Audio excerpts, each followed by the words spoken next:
پھر دوسرے ملک کے اندر آ کے در اندازی کرنا، اپنے ملک کے اندر بیٹھ کر پاکستان کے خلاف سازشیں کرنا، یہاں پہ جتھے بھیجنا اور یہاں پہ جناب اللہ اکبر۔ اور اس طرح کی کارروائیاں کرنا، اور پھر اس کو اس طرح کا دینی ٹچ دینا، لوگوں کی تکفیر شروع کر دینا کہ یہ جمہوریت کفر ہے، جمہوریت کے ماننے والے کافر ہیں، فلاں کافر ہیں، یہ جو ایک سلسلہ ہمارے ہاں چل پڑا ہے، ظاہر ہے کہ اس کی کسی بھی طرح ہر طرح سے حوصلہ شکنی کرنے کی ضرورت ہے، اور الحمدللہ تمام مکاتب فکر کے علماء، تمام مسالک کے علماء اس بات پر متفق ہیں اور اپنی ماشاء اللہ، پاک افواج کے ساتھ کھڑے ہیں۔ ماشاء اللہ۔ ڈاکٹر صاحب آپ سے بھی ایک پیغام میں چاہتا ہوں، کیونکہ جی ظاہر ہے یہ جزاک سلسلہ اللہ، چل پڑا ہے بجا پاک فرمایا افواج۔ مفتی عبدالرشید صاحب حفظہ اللہ نے۔ اور یہ جتنے بھی دہشت گرد لوگ ہیں، پھر عوام الناس کیا کرتے ہیں کہ اگر مثال کے طور پر سنی مسجد پہ انہوں نے حملہ کیا ہے تو ہم یہ سوچ لیں گے شیعہ نے کرایا ہوگا، شیعہ مسجد پہ ہوا تو ہم سوچ اللہ لیں گے اکبر، کہ سنی نے یعنی کرایا فساد ہوگا۔ پھیلٹ۔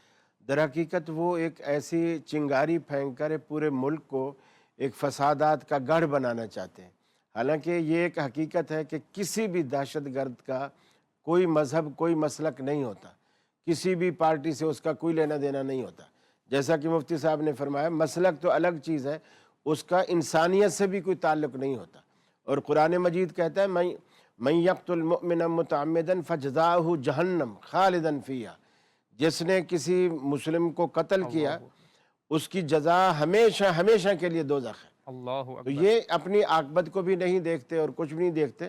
بہرحال پاک فوج جو کچھ کر رہی ہے یہ تو اپنے دفاع کے لیے کر رہی ہے، یعنی یہ نہیں کہ انہوں نے مسلمانوں پر کوئی پہلے حملہ کیا، بلکہ اپنے دفاع میں ایسا کر رہے ہیں کہ جب کوئی بھی ہو، چاہے مسلم ملک ہو، کوئی بھی ہو، جب آ کے ہم پر حملہ آور ہوگا، ہمارے سکون کو، ہمارے آرام کو، ہمارے حقوق کو پامال کرے گا، تو پھر ظاہر بات ہے پھر اس ریاست کا بھی فرض بنتا ہے وہ جوابی کارروائی کرے۔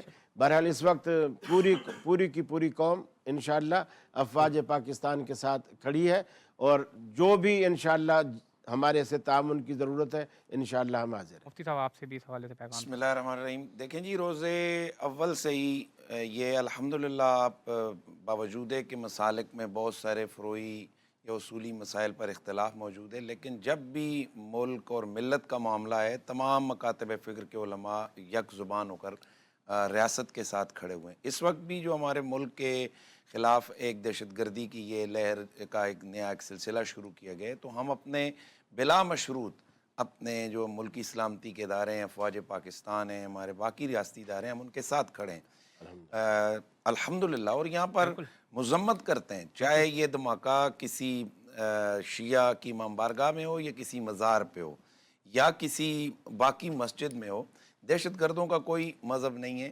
ہمیں ان لوگوں سے بھی چکنا رہنے کی ضرورت ہے کہ اگر کہیں بھی مذہبی پلیس پر دھماکہ ہوتا ہے تو فوراً دوسرے سیکٹیرین سلسلے کو جو ہے نا وہ ہوا دیتے ہیں۔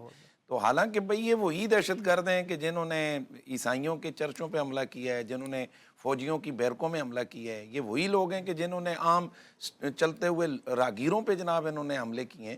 تو ان کا کوئی دین، کوئی ایمان، کوئی مذہب نہیں ہے، اور ان کو کریش کرنے کی ضرورت ہے۔ افواج پاکستان ہمیں اپنے اداروں پر فخر ہے الحمدللہ، جس خوبصورتی کے ساتھ ہمیشہ ہمارے ملکی دفاعی اداروں نے اپنا کردار ادا کیا ہے، وہ بالکل قابل تحسین ہے۔ ہم ایک بار پھر ہم اس واقعے کی مذمت بھی کرتے ہیں، اور اس کے ساتھ ساتھ اپنے اداروں کے ساتھ ہر طرح سے ہم ان کے معاونت پہ کھڑے ہیں۔ ماشاء اللہ۔ اور ہمیں جوائن کر لیا ہے ملک معروف عالمدین۔ آپ کی خاصیت یہ ہے کہ ہر وقت قرآن پڑھتے رہتے ہیں، اور ماشاءاللہ رمضان کے اندر 5 6 قرآن ختم کر لیتے ہیں۔ اور میں دیکھ رہا تھا کہ یہ قرآن کی جو جس ٹائپ کا یہ قرآن ہے، جس سائز میں، یہ بہت اچھا سائز ہے۔ اور میں سب سے پہلے آپ کو خوش آمدید کہتا ہوں، علامہ محمد امین شہیدی صاحب آپ کو۔ اور اگر قاری صاحب، میں سوچ رہا تھا کہ اگر اس رمضان المبارک میں اگر کوئی تحفہ کسی کو دے تو اس کا بھی ثواب کیا دگنا ہو جاتا ہے؟ یقیناً ہوگا، اللہ کے خزانے میں کمی تھوڑی ہے، آپ دے کے دیکھیں انشاءاللہ۔ اور اور کسی سے لے کے بھی دیکھوں تب بھی، اور خاص طور پہ کوئی قرآن کا تحفہ کسی کو گفٹ کرے تو کیا ہر حرف وہ پڑھے گا ویسے تب اس کا انشاءاللہ ثواب کیا؟ میں کوشش کر رہا ہوں اپنے سارے ساتھیوں کو کم از کم ایک اچھا قرآن مجید کا عمدہ تحفہ ترجمے کے ساتھ نا ملنا چاہیے، میں انشاءاللہ کوشش کر رہا ہوں۔ اور اسی سائز میں کہ آرام سے، تاکہ پڑھا جا سکے۔ ہاں بالکل، یہ تو بہت چھوٹا سائز ہے ویسے، یہ پڑھنے کے لیے مگر بہت ویسے وہابی قرآن ہی ہے۔ ہاں اس میں نہیں، قرآن وہابی سنی نہیں ہوتا۔ اور اگر کوئی اپنا قرآن ہی قاری صاحب گفٹ کر لے تو وہ تو ثواب اس کا اور دگنا نہیں ہو جائے گا؟ بالکل، اس میں کوئی شک نہیں۔ وہ جو پڑھنے والے کو ثواب ملتا ہے نا، وہ دینے والے کو جس نے موقع فراہم کیا اس کو بھی اللہ تعالیٰ اتنا ہی ثواب ہاں دیتا ہاں ہاں، یعنی ہر حرف جو میں پڑھ رہا ہوں گا وہ ہے۔ اس کے بالکل، کھاتے میں الداعی جا الی رہا ہوگا۔ الخیر کفاعلہ۔ ماشاء اللہ ماشاء اللہ ماشاء اللہ۔ علامہ صاحب آپ سے بھی گفتگو چل رہی ہے ایک میں تو سمجھا اگلا جمعہ آپ کہیں گے، جملہ یہ کہیں گے قرآن مجید ہمارے حوالے کر دیں۔ مفتی صاحب آپ سے صدقات کے حوالے سے، صدقات کے مصارف کے حوالے سے سب سے پہلے ایک چھوٹا سا اس کے حوالے سے بیان کر دیں گے، صدقات کے مصارف کیا کیا ہیں؟ بسم اللہ الرحمن الرحیم۔ دیکھیں، دو الگ الگ تصور ہیں اسلام میں، ایک زکوٰۃ کا تصور ہے، ایک صدقے کا تصور ہے۔ تو زکوٰۃ کے مصارف الگ ہیں اور صدقات کے مصارف الگ ہیں، اور ایک تصور اسلام میں ہدیے کا بھی ہے، جیسے آپ ابھی گفتگو کر رہے تھے۔ ہدیے کا جو یعنی اس کا جو کانسیپٹ ہے اسلام میں وہ الگ ہے۔ ہدیے اور صدقے میں بنیادی طور پہ فرق یہ ہوتا ہے کہ جب آپ کسی کو ہدیہ دے رہے ہوتے ہیں تو سامنے والے کو ایک رسپیکٹ دے کر، اپنے آپ سے بڑا سمجھ کے اس کو کوئی چیز پیش کر رہے ہوتے ہیں، اور صدقے کا مقصد یہ ہوتا ہے کہ آپ کسی کو غریب سمجھ کے اس کی مدد کی نیت سے کہ چلو یار اس کی کوئی مدد ہو جائے گی، اس کو ضرورت ہے تو وہ ضرورت اس کی پوری ہو جائے گی۔ زکوٰۃ کے مصرف کی اگر ہم بات کریں تو زکوٰۃ اس شخص کو دی جا سکتی ہے جو خود صاحب نصاب نہ ہو۔ اچھا، صاحب نصاب ہونے کا مطلب یہ ہے کہ 5 چیزیں ہیں جس کو ہم یعنی قربانی کا نصاب کہتے ہیں یا صدقہ فطر کا نصاب کہتے ہیں۔ اس میں سونا ہے، چاندی ہے، نقدی ہے، مال تجارت ہے اور ضرورت سے زائد سامان۔ یعنی یہ جو 5 چیزیں ہیں، ان میں سے کوئی ایک چیز یا ان میں 2 3 4 5 کا مجموعہ اگر اس کی قیمت 52.5 تولہ چاندی کی قیمت کو پہنچ جاتی ہے، جو آج کل شاید حکومت نے 5,03,000 ایسے کچھ بتائی ہے 52.5 تولہ چاندی کی قیمت، تو اگر اتنی اماؤنٹ یا اتنی اماؤنٹ کی 5 چیزوں میں سے کوئی چیزیں ملا کر جس کی اماؤنٹ اتنی بن جائے کسی کے پاس موجود ہو تو وہ صاحب نصاب کہلاتا ہے۔ صاحب نصاب ہونے کا مطلب یہ ہے کہ اب اس کو زکوٰۃ نہیں دی جا سکتی۔ لیکن اگر کسی کے پاس اتنی اماؤنٹ نہیں ہے یا اس پہ قرضہ ہے یا کوئی بھی جس طرح کے مسائل ہوتے ہیں تو اس کو زکوٰۃ بھی دی جا سکتی ہے۔ جہاں تک صدقات کا تعلق ہے، اچھا زکوٰۃ کے مصارف میں یہ بھی ہے کہ زکوٰۃ والدین کو نہیں دی جا سکتی، اولاد کو نہیں دی جا سکتی، یعنی جن سے آپ پیدا ہوئے، جو آپ سے پیدا ہوئے، جس کو اصول اور فروع کہا جاتا ہے فقہ کی اصطلاح میں، یعنی والد، والدہ، دادا، دادی، نانا، نانی، اسی طرح اوپر کی طرف اور نیچے کی طرف بیٹا، بیٹی، پوتا، پوتی، نواسا، نواسی نیچے کی طرف۔ اس کے علاوہ بھائیوں کو، بہنوں کو، چچا، پھوپھی، خالہ، یہ جو رشتے ہیں آس پاس کے، ان کو، یا اس کے علاوہ کوئی بھی جیسے ہم نے بات کی مستحق ہے، صاحب نصاب نہیں ہے، تو اس کو زکوٰۃ دی جا سکتی ہے۔ اور صدقات اور زکوٰۃ کے اندر اس چیز کا خصوصی اہتمام کرنا چاہیے۔ میں سمجھتا ہوں یہ آج کے دور کی بہت بڑی ضرورت ہے، اور یہ میسج میں اس میسج کو بہت ضروری سمجھتا ہوں کہ ہمارے ہاں لوگ اداروں کو زکوٰۃ دیتے ہیں، فاؤنڈیشنز کو دیتے ہیں، مختلف اداروں کو دیتے ہیں، اچھی باتیں دینی چاہیے، لیکن سب سے زیادہ جو آپ کے زکوٰۃ صدقات کے مستحق ہیں وہ آپ کے اپنے رشتہ دار ہیں۔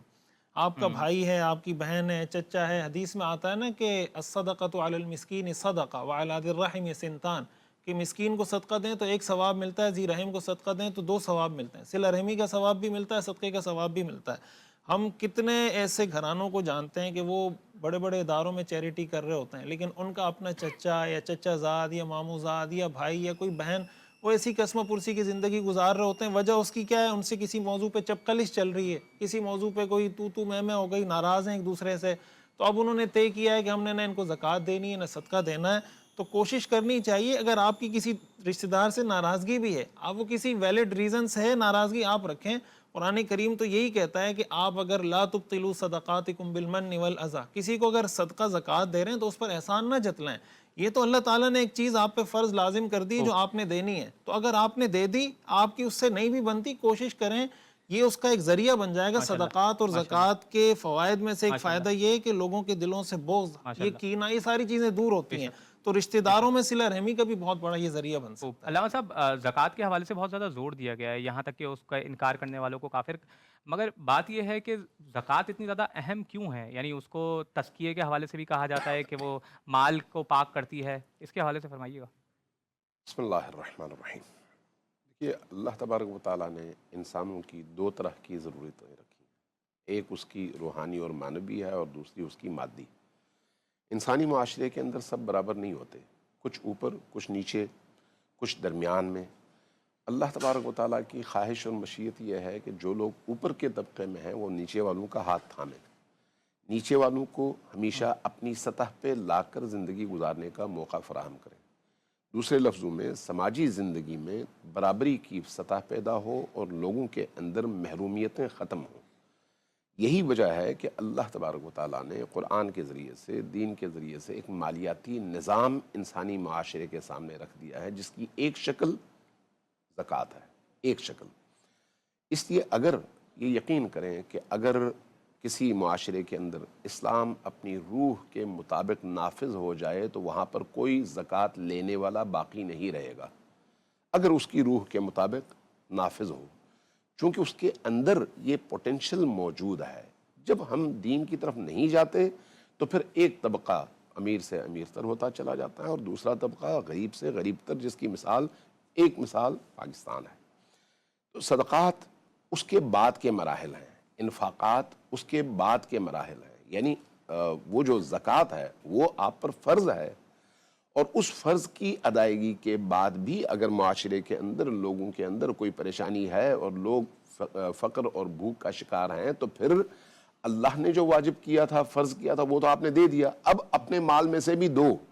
بعض اوقات لوگ یہ سمجھتے ہیں کہ ہم نے زکوٰۃ جو دیا تو ہم نے بہت بڑا تیر مارا، نہیں، زکوٰۃ اللہ کا حق ہے، آپ کا نہیں ہے، آپ کے مال میں اللہ کی امانت ہے، چونکہ امانت ہے، آپ نے وہ امانت ادا کر دی ہے، کسی پر کوئی احسان نہیں کیا۔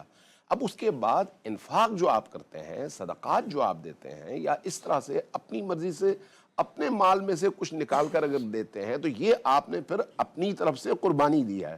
لہٰذا چاہے وہ زکوٰۃ کی صورت میں ہو یا خمس کی صورت میں ہو، یہ وہ فرض عبادات ہیں مال کے حوالے سے جو انسان کی روزی میں اضافے کا سبب ہے، روزی میں برکت کا سبب ہے، اس کی زندگی کے اندر پاکیزگی اور نورانیت کا سبب ہے، اور اس کے مال کے میل کو صاف کر کے اس کو پاک و پاکیزہ غذا فراہم کرنے کا سبب ہے۔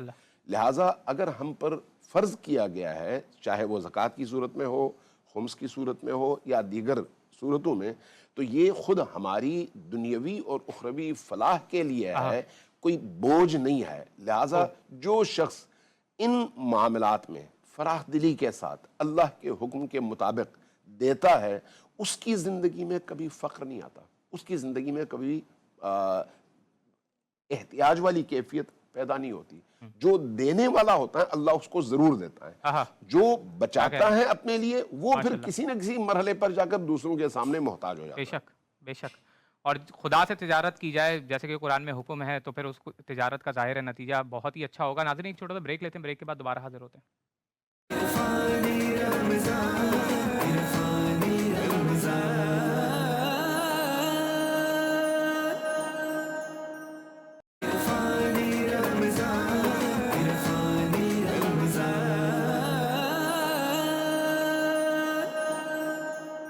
السلام علیکم ناظرین، پروگرام میں ایک بار پھر خوش آمدید۔ آج خاص طور پہ صدقے کے حوالے سے، زکوٰۃ کے حوالے سے گفتگو کر رہے ہیں، کیونکہ اس حوالے سے خاص طور پہ اہتمام کیا جاتا ہے رمضان المبارک میں۔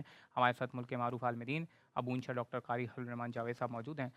ڈاکٹر صاحب، صدقے ہمارے پر یہ تو واضح ہو گیا کہ کب واجب ہوتا ہے، لیکن کتنا نکالنا چاہیے، اس کی کیا پیچیدگیاں ہیں، اس پہ بتائیے گا۔ جزاکم اللہ۔ صدقات کی دو بڑی بنیادی قسمیں ہیں، ایک تو وہ ہیں جو اللہ نے ہم پر فرض کی ہیں، اور ایک وہ ہیں جو نوافل ہیں، اور صدقے کا لفظ دونوں پر بولا جاتا ہے۔ زکوٰۃ بھی صدقہ ہے، صدقۃ الفطر بھی صدقہ ہے، اور صدقۃ الفطر کو بھی ہم زکوٰۃ الفطر کہہ دیتے ہیں، حدیث میں یہ نام آیا ہے۔